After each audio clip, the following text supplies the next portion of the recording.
people think of therapy as a mental illness issue. No, it's a personal growth issue. Somebody from the outside is looking at you and saying, here are some things you're not seeing about yourself. जी सवाल Also, my question is that you said something about, therapists और कुछ चीज़ें, कुछ emotions के बारे में आप कह रहे थे ना कि वो अल्लाह से ही solve होते हैं, right? Right.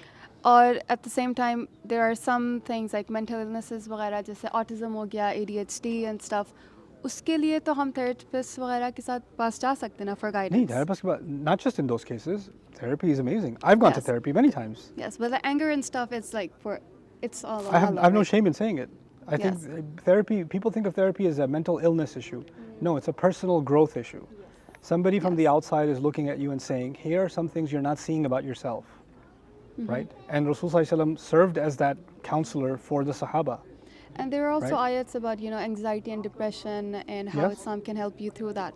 What about if you have anxiety with panic attacks? Should you get help for that, or should you depend on Let me answer this question in this way. Allah says, وَيُعَلِّمُكُم مَا لَمْ تَكُونُوا تَعْلَمُونَ. He teaches you what you couldn't possibly have known yourself.